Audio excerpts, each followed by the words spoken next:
तो एनडीए और पीडीए का बड़ा मसला चल रहा है। अब मंदिर निर्माण प्राण प्रतिष्ठा की तिथि भी आ गई है।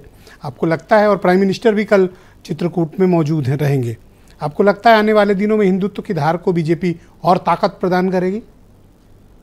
बिल्कुल, देखिए, जब 22 तारीख को राम मंदिर का उद्घाटन करेंगे प्रधानमंत्री, तो उसके बाद एक हफ्ते से ज़्यादा समय नहीं लगेगा कि देश में लोकसभा चुनाव की आचार संहिता लग जाए।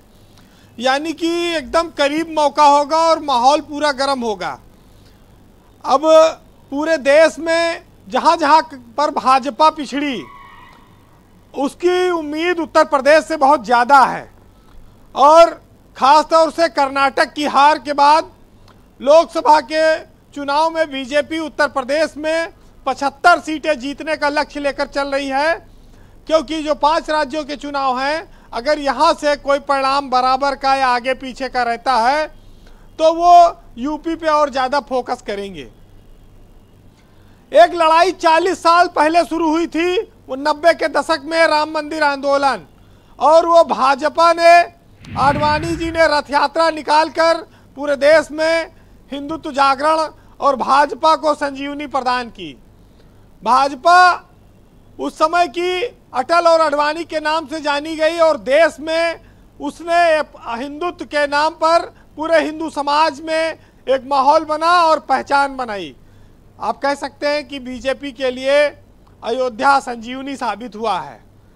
और महत्वपूर्ण बात उसमें यह भी है कि उस समय योगी आदित्यनाथ एक युवा के तौर पर थे, आज वो उत्तर प्रदेश के मुख्यमंत्री हैं।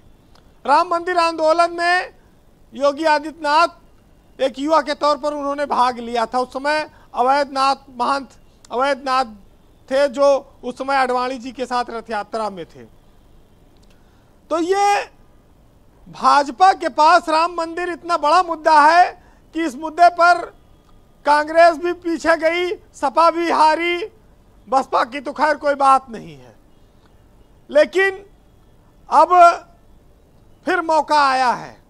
मोदी जी ने 2020 में चांदी की ईंट लगाई थी, शिलान्यास किया था। अब मोदी फिर आ रहे हैं उद्घाटन करने 3 साल बाद। तो ये तो एक नारा चलता था कि रामलला हम आएंगे, मंदिर वहीं बनाएंगे, तारीख नहीं बताएंगे। तो अब तो तारीख भी आ गई। अब भाजपा ये कहेगी कि राम के नाम पर कई बार सरकार बनाने वाले लोग राम का मंदिर भी बना दिए हैं। अब इनको ताना नहीं मिलेगा, ये कम से कम हो गया। और देखिए, 10 साल से केंद्र में मोदी की सरकार है। जो एंटी इनकम्बेंसी है वो इस धर्म के प्रवाह में दब जाएगी। राम मंदिर का निर्माण बीजेपी की एक बहुत बड़ी राजनीतिक सफलता भी है। हिंदुत्व को, उनके जिस मुद्दे को लेकर वो आगे बढ़े हैं, उसमें उनको बहुत मजबूती भी प्रदान करता है। और सबसे बड़ी बात यह है कि राम को भी घर मिला, अल्लाह को भी जमीन मिली उसी अयोध्या में, और सबको संतुष्ट करने की कोशिश रहेगी। ब्रजेश जी, हम लोग राम मंदिर आंदोलन को अपनी आंख से देखे हुए हैं और उसमें बहुत सारी चीज़ों को हमने देखा कि शास्त्रों में लिखा है कि जिस राम के एक बाण से समुंदर सूख सकता था, उस राम को अपने घर में जाने के लिए 40 साल इंतजार करना पड़ा। हिंदू धर्म की भावनाएं हैं, बहुत बड़ी आस्था का केंद्र है। 80% आबादी इस देश में हिंदू है। हम उसको सपा में, बसपा में, कांग्रेस में नहीं बांट सकते।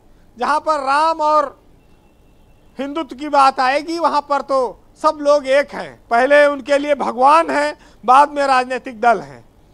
लेकिन अब चूंकि भाई कहा गया कि हे राम, कहाँ यह समय, कहाँ तुम्हारा त्रेता युग, और कहाँ तुम मर्यादा पुरुषोत्तम, और कहाँ ये नेता युग। तो ये अपन अपन भुनाए लेते हैं जहाँ मौका पाते हैं। त्रेता युग बात अलग थी। आज राम मंदिर में जो पत्थर लगे हैं उनका भी ईश्वर के समान दर्जा हो जाता है। हिंदुओं की नज़र में वो तीर्थ नगरी है, बहुत बड़ी आस्था का केंद्र बनेगा। लेकिन इस देश में सियासत ने कभी भी, हम लोग रोज मंदिर जाते हैं, भगवान को पूजते हैं, लेकिन इंसान में भगवान है इस बात को सियासत ने न कभी समझने दिया, और जो लोग समझे उनको कहीं का रहने भी नहीं दिया। तो ये बहुत साफ बात है कि इस देश में धर्म इस बात को समझाने में सफल रहा है कि पत्थर में भगवान है, पर इंसान में इंसान है, इस बात को हम लोग समझने में आज तक असफल हैं। और अब तो देखिए, राम ने सबरी के जूठे बेर खाए थे, हम तो लोगों को पानी भी जात पात पूछ कर पिलाते हैं। कितनी असमानता है और कितना बंटवारा रहा इस समाज में। लेकिन अब वक्त आया है, तो हरिओम पवार की एक बहुत सुंदर रचना है, सुनिएगा। और राम मंदिर के इस कार्यक्रम में सभी को शामिल होना चाहिए, क्योंकि मुसलमान भी मानता है कि अब उसको मस्जिद के लिए जगह मिल चुकी है धन्नीपुर गांव में, सोहावल में। तो ये मंदिर बन रहा है भव्यता के साथ। देश के सारे लोग, अब चुनाव में कौन फायदा लेगा नुकसान लेगा ये तो जनता तय करेगी। सुनिएगा कि बाबर हमलावर था, मन में गढ़ लेना, इतिहास में लिखा हुआ है, पढ़ लेना। और जो तुलना करते हैं बाबर राम की, उनकी बुद्धि निश्चित ही होगी किसी गुलाम की। राम हमारे गौरव के प्रतिमान हैं, राम हमारे भारत की पहचान है, राम हमारे घट घट के भगवान हैं, राम हमारी पूजा है, अरमान है, राम हमारे अंतर मन के प्राण है, मंदिर मस्जिद पूजा के समान है। बहुत शुक्रिया वीरेंद्र जी, आपका बहुत बहुत धन्यवाद ग्राउंड जीरो से हमारे साथ जुड़ने और अपने इनपुट हमें उपलब्ध कराने के लिए।